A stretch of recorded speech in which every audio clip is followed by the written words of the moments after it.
What's up, everybody? It's Monday after the Thanksgiving holiday. How was your holidays? Did you get in a fight with your racist uncle? Maybe eat way too much stuffing? If you're like me, you had a lot of different pies and also spent a lot of time in the kitchen. I'm opening some applesauce. Wave at him. Say hello, YouTube. That's pretty good. Can you say poker? Poker.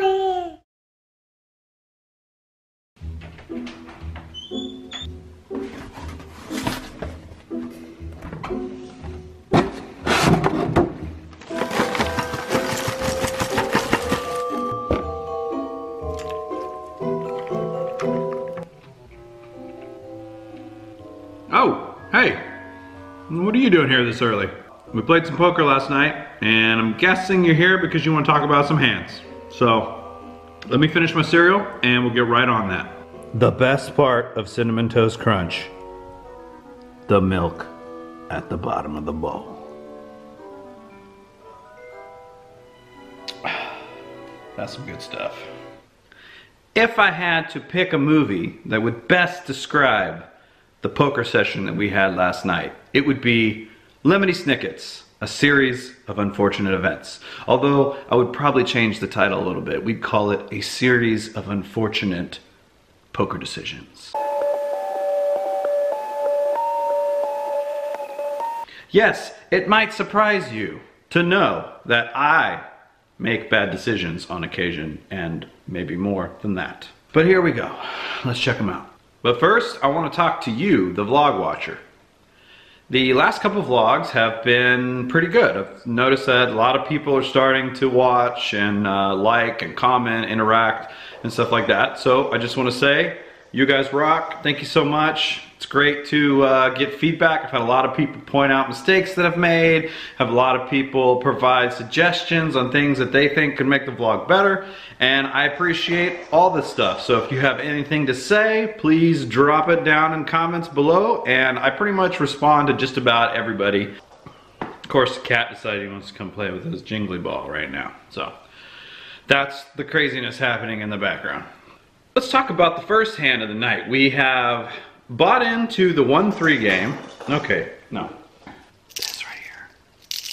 Too loud. For now. I'll give it back to him in a minute. Don't worry, animal lovers. Okay, so, where was I?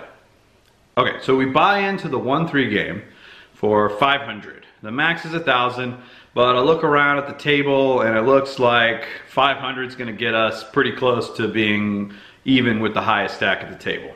We can always buy in more later. So our first hand comes during the first orbit, and we look down at Ace-10 of clubs.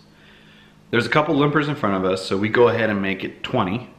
And we get 3-bet by an older gentleman about 2 seats to the left of us.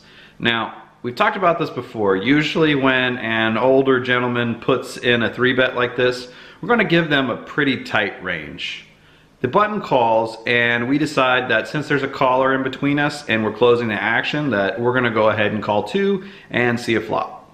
The flop comes king, queen, rag with 1 club. We got a gut shot to the nuts, and we can make a backdoor nut flush as well. We go ahead and check. I don't really see a reason to lead out into 2 players here. And the 3-better checks, and so does the button. The turn comes out and is a 5 of hearts. Now, our hand didn't improve. We didn't pick up any more equity. And we should probably just check here and give up if someone bets. Unfortunately, that's not what we do. We decide this might be a good spot to bluff. We do have some equity, and I think it's unlikely that the 3-better would check back his strong hands.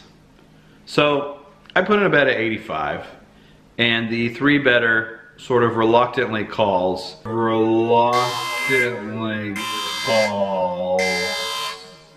the button folds. The river is a 3 of hearts, so now there is a flush possibility on the board. Generally, when you start bluffing, it's a good idea to not stop after 1 attempt. So what do? We fire 275.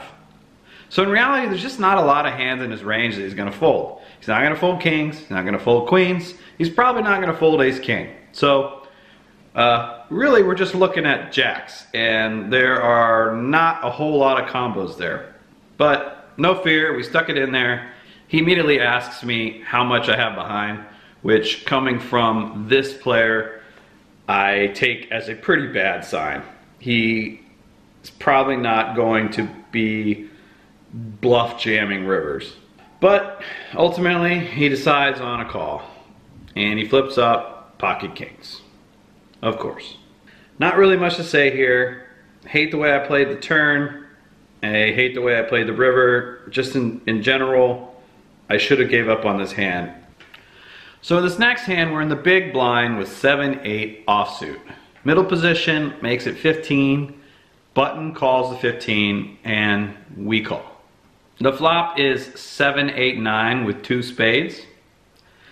And we would like to go for a check raise in this spot. The middle position better is one of the more aggressive players at the table, and we are pretty sure that he's going to c-bet his hand a large percentage of the time in a 3-way pot.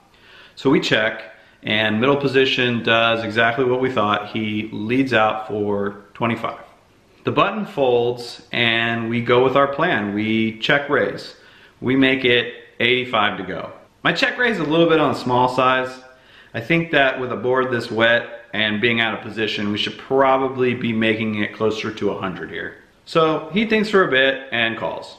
The turn is a 5 of spades. So this puts a 1 lighter straight on the board, and it also makes a spade flush possible. We do have the 8 of spades, but if we happen to spike a spade on the river, we can't really be too confident that that's going to be the best hand.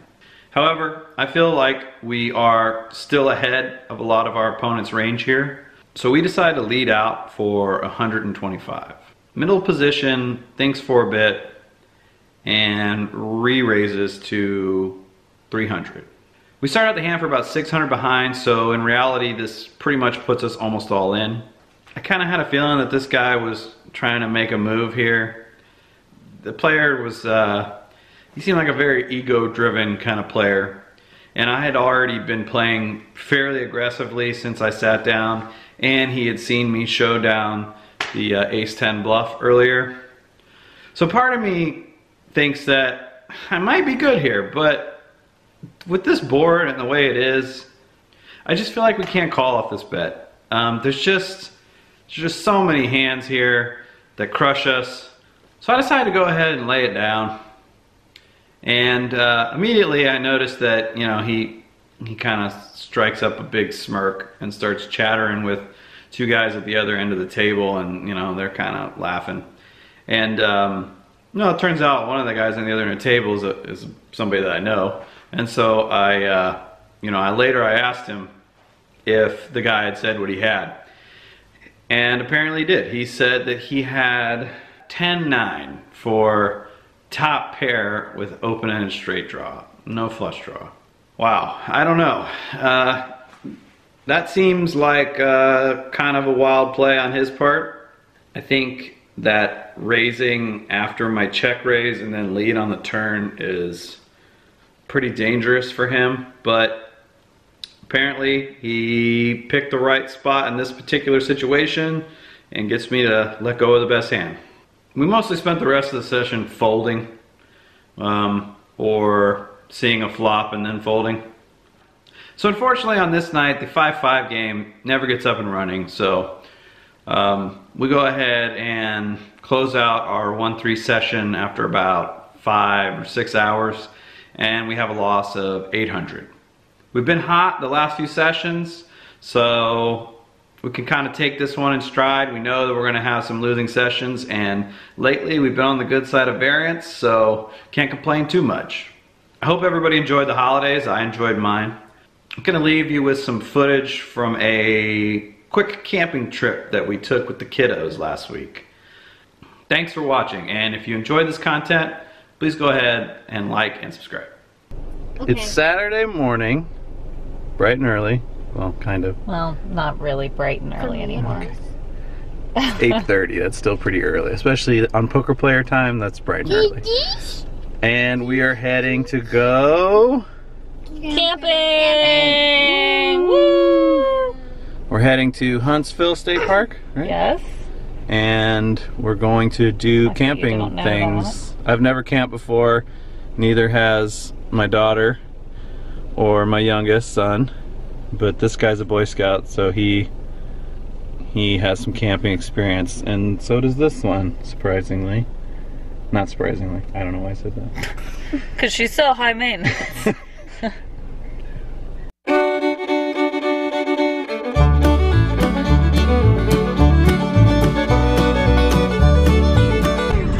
This is my mom. Yeah, there you go. What is happening? I hope you enjoyed the bumpy visuals. Yeah.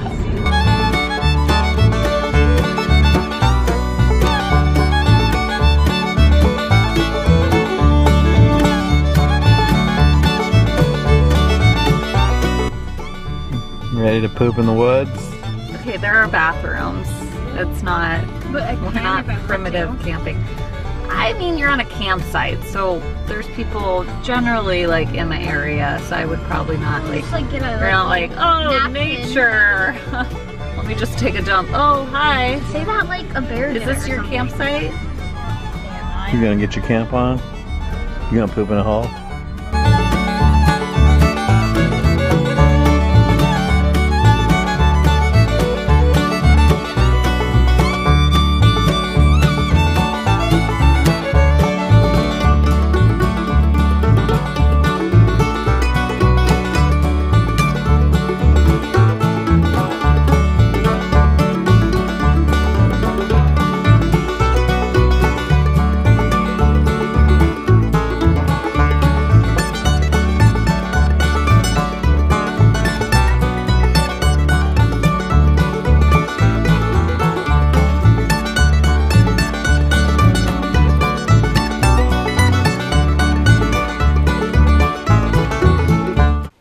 I just want you to know, I'm so freaking holiday that my camera stand right now is a pumpkin pie.